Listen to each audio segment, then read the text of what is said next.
Mi familia vendió el restaurante para salvar al hijo favorito y terminaron en la cárcel. Me llamo Álvaro, tengo 32 años y esta es la historia de cómo mi propia familia trató de arruinar mi vida, pero al final fueron ellos quienes se destruyeron a sí mismos. Crecí en un lugar donde el favoritismo nunca fue sutil. Mis padres, Edmundo y Graciela, jamás lo admitieron abiertamente, pero para cualquiera con ojos era evidente que mi hermano menor, Matías, era el favorito absoluto.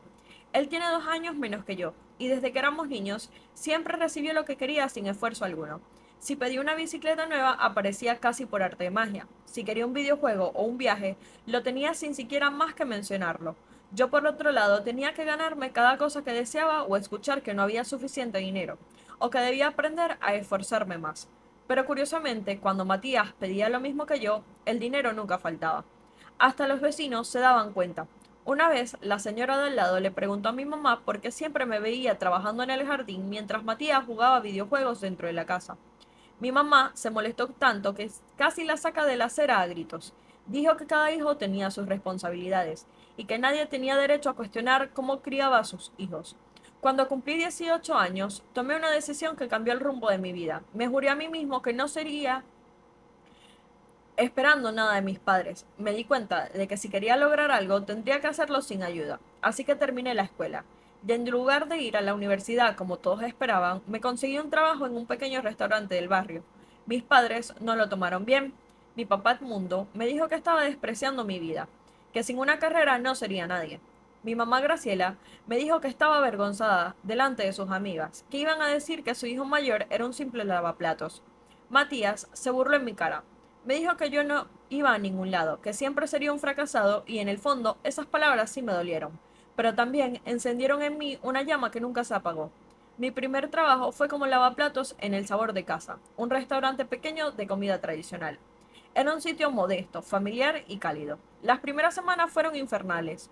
8 horas de pie, manos agrietadas por el agua y el jabón, espalda destrozada, pies hinchados. Llegaba exhausto a casa, pero no me quejaba. Sabía que era solo el comienzo de algo más grande. 2 años después, seguía allí, pero ya no era el lavaplatos. Me habían ascendido a cocinero en línea. Aprendí muchísimo: manejo de inventario, administración de costos, atención al cliente y hasta liderazgo de equipo.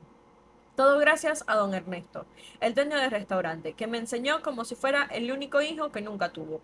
Pero a mí, él fue más padre que mi propio padre. Mientras tanto, Matías había terminado la universidad y mis padres cumplieron su promesa con él. Vendieron un terreno familiar para financiarle su primera empresa. La llamó Comercial Matías y se llenaba la boca contándole a todos lo exitoso que era. Cuando yo tenía 28 años, don Ernesto me dio una noticia con sentimientos encontrados. Se iba a jubilar por problemas de salud y quería vender el restaurante. Me ofreció comprarlo por un precio razonable, pero yo no tenía el dinero. Aún así, me dijo que hablaría bien de mí con los otros dueños, que merecía una gran oportunidad. Y así fue como acabé en las delicias de Ainco, un restaurante mucho más grande y elegante que el anterior. El dueño era Leonard, un empresario europeo que había invertido todo en ese lugar, pero vivía fuera del país y necesitaba a alguien de confianza que lo administrara. Me entrevistó en persona y al ver mi experiencia y pasión por la gastronomía, me ofreció un puesto de gerente general, con un excelente sueldo y una total autonomía. Acepté sin dudarlo. Ese día sentí que algo dentro de mí se alineó. Era una nueva etapa, un nuevo capítulo. Lo irónico era que el restaurante se llamaba Las Delicias de Nico y mi nombre era Álvaro.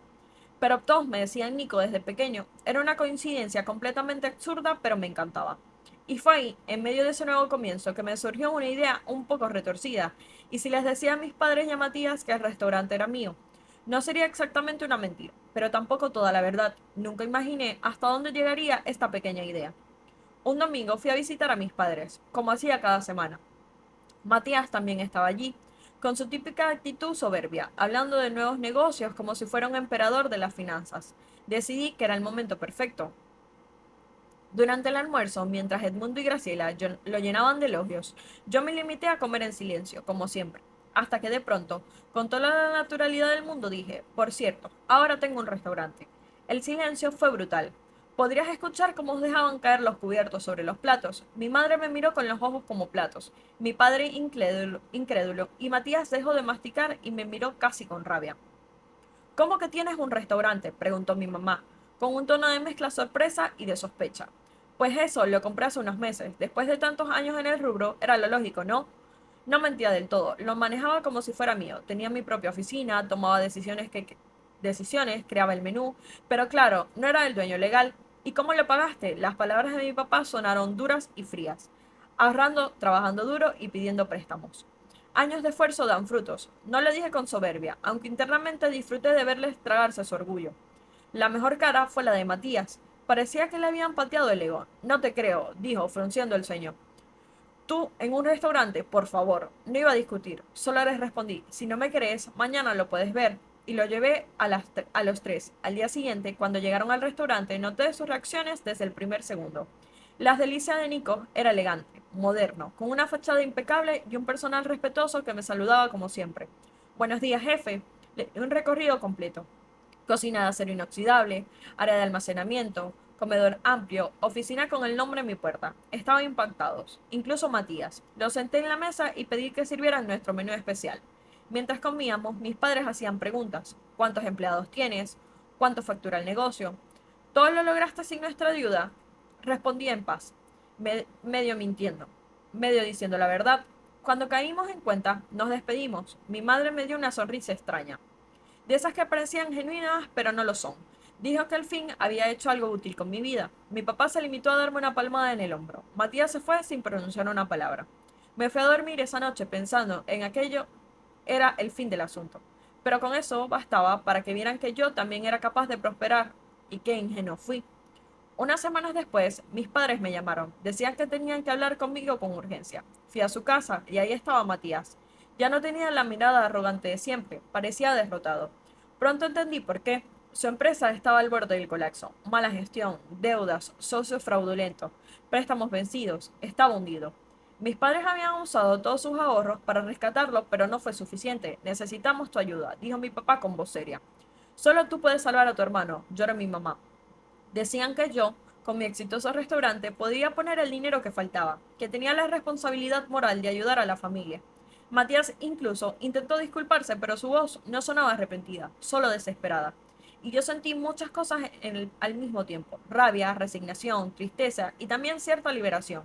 Les dije la verdad, no los voy a adorar. Él tomó sus decisiones, que se haga responsable de ellas. Mi madre gritó que era un egoísta. Mi padre me acusó de resentido. Matías se puso de pie y me insultó. Me llamó fracasado. Con suerte, pero ya no me importaba. Salí de esa casa sabiendo que algo había cambiado para siempre. Aún no sabía que lo peor estaba por venir. Después de aquella discusión, las llamadas de mis padres se volvieron constantes. Mensajes, correos, incluso visitas inesperadas al restaurante. Todo para convencerme de recapacitar y salvar a Matías. Yo me mantuve firme. No solo porque estaba harto de que el hijo ignorado y tratado como un relleno, sino también porque, aunque ellos no lo sabían, yo no era el verdadero dueño del restaurante. No podía sacar ni un peso de donde no lo había. Y aun si lo hubiera podido, no lo habría hecho. Entonces, una mañana recibí una mañana de Leonard. Álvaro, necesito que viajes a Monterrey. Me dijo en tono directo. Hay proveedores con los que quiero que negocies personalmente. Serán 2 días como máximo. Acepté. Era parte de mi trabajo como gerente. Pero había un problema. Yo siempre estaba presente en el restaurante, supervisando todo. No podría cerrar 2 días ni dejarlo al azar. Entonces cometí el error que desencadenó todo. Le pedí a mi padre, Edmundo, que se hiciera cargo mientras yo estaba fuera. No era gran cosa vigilar que todo siguiera en orden, supervisar la entrada de la mercancía, resolver lo básico. Le dije que me llamara si surgía alguna urgencia. Lo presenté ante el personal como un sustituto temporal y ellos lo acogieron con normalidad. Mi papá pareció encantado. Tal creyó que este gesto era una señal de reconciliación. Tal vez pensó que le estaba cediendo parte de mi negocio. Me fui tranquilo, 2 días fuera, solo 2. Pero al regresar, encontré un mausoleo donde antes había un restaurante lleno de vida. El comedor vacío, sin mesas, sin sillas ni manteles. Pisos pelados, las cocinas desmanteladas, sin hornos, sin estufas, sin refrigeradores. Las estanterías vacías, ni un cuchillo, ni una olla, nada.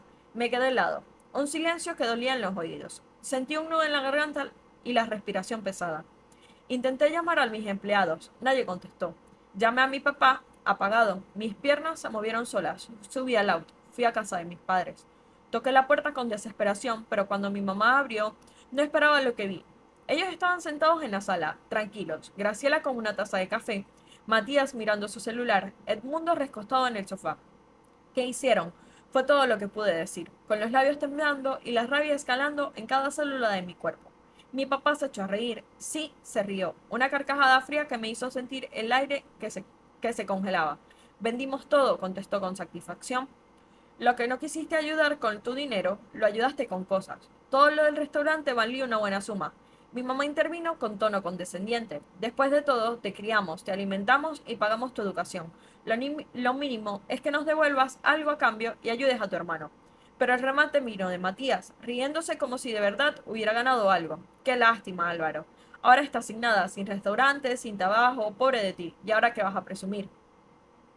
Algo dentro de mí hizo clic. Me quedé quieto y empecé a reír.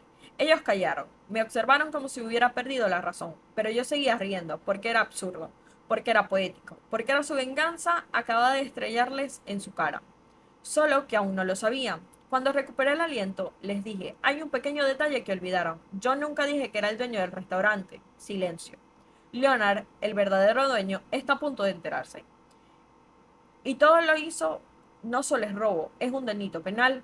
Así que prepárense. Las caras de mi madre y mi padre se descompusieron. Matías palideció y yo sonreí como nunca antes. Me fui de casa sabiendo que lo que se venía no sería fácil, pero sí justo.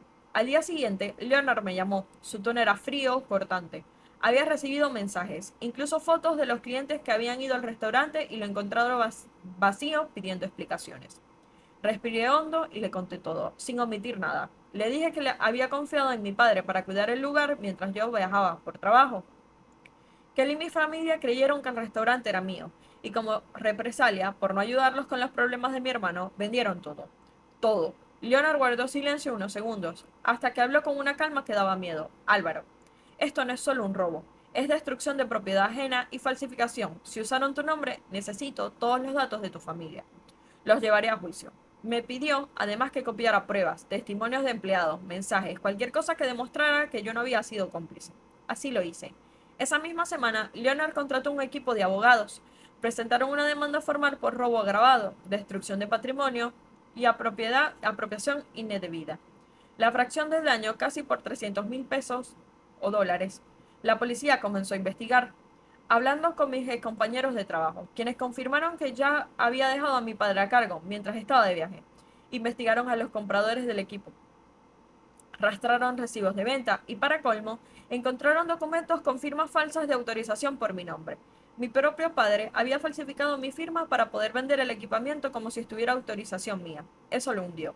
Mis padres y Matías trataron de defenderse, alegando que creyeron que el restaurante era mío, que solo buscaban ayudar a su hijo en problemas, pero los abogados de Leonard fueron categóricos. Aunque hubiese sido mío, no tenían derecho a vender nada sin mi consentimiento. El juicio fue rápido. No había dudas. Mi padre Edmundo fue condenado a 4 años de prisión por robo agravado y falsificación de documentos. Mi madre Graciela a 3 años por complicidad y Matías a 2 años por beneficiarse económicamente del delito con pleno conocimiento en su origen. Los vi a los tres, esposados, siendo escoltados fuera de la sala. Mi mamá lloraba descontroladamente. Mi papá clavaba la mirada con odio puro, mientras Matías evitaba mirarme. Yo no sentí placer ni tristeza, solo justicia. La familia empezó a señalarme, tíos, primos, incluso algunos vecinos. Todos me llamaron desalmado por no evitar su encarcelamiento. Me decían que la familia es primero, pero después de años siendo el hijo invisible, el hijo usado, el hijo humillado, decidí que la familia se construye, no se hereda. Y ya no era parte de esa. Por su parte, Leonard me sorprendió. Confiaba en mí lo suficiente como para no responsabilizarme del robo. Incluso me ayudó a abrir el restaurante tras 3 meses de cierre. No fue fácil, fue agotador, pero logramos levantarlo de nuevo. Cuando volvimos a abrir, la historia del robo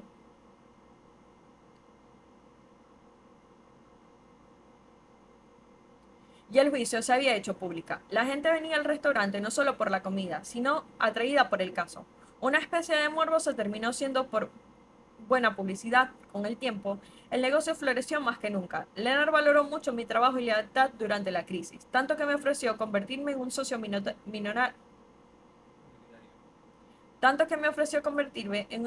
minoritario. Acepté sin pensarlo. Por primera vez en mi vida era realmente dueño de algo. Han pasado ya varios meses desde que todo esto estalló. Los delirios de Nico están mejor que nunca. Volvimos a abrir con fuerza. Logramos recuperar gran parte del equipo y el resto lo compramos nuevo. Con la ola de curiosidad que generó el caso, el restaurante se hizo famoso. Se corrió la voz de lo que pasó, de cómo un hijo fue traicionado por su propia familia, de cómo todo se derrumbó y se reconstruyó. La gente amaba ese relato. Algunos venían solo para conocerme, incluso pedían fotos. Jamás pensé que mi vida se convertiría en un tema de conversación entre desconocidos. Leonard cumplió su palabra. Me hizo socio minoritario. Hoy tengo un 25% del negocio. Por primera vez soy legalmente dueño de lo que antes parecía un sueño, o solo prestado. Y no volví a hablar con mi familia. No fui a visitarlos a prisión. No respondí su llamada. Me dijeron que mi madre escribió una carta el primer mes, pero nunca la leí. No es rencor, es protección. Aprendí que no todo lo que se llama familia merece ese título. Muchos me han dicho que debería sentirme mal, que al final son tus padres, que no se les da la espalda a la sangre. Pero yo ya cargué suficientemente con su culpa, y esa ya no era mía. Ya viví demasiados años en la sombra de sus decisiones. Hoy duermo tranquilo, no porque duele el recuerdo de lo que pasó, sino porque entiendo algo importante. El respeto y el amor no se mendigan, se construyen juntos. Y cuando alguien te traiciona, el perdón suele ser liberador, pero nunca obligatorio. No necesité de su dinero, su aprobación y su apoyo para llegar hasta donde estoy. Todo lo que tengo lo construí solo, con corazón, trabajo honesto y constancia. Hoy al caminar por este restaurante, veo a mi equipo sonreír, a los clientes disfrutar, siento una profunda paz. Ya no busco demostrar nada, no compito con nadie, no cargo con las expectativas ajenas. No porque ahora sé que mi valor no lo define la familia, que nunca me eligió, sino una vida que yo tuve el valor de elegir. Soy libre y dueño de mi historia. Y por fin soy exactamente quien supe que podría lograr ser. Somos Capi Reddit. Síguenos para más historias completas todos los días.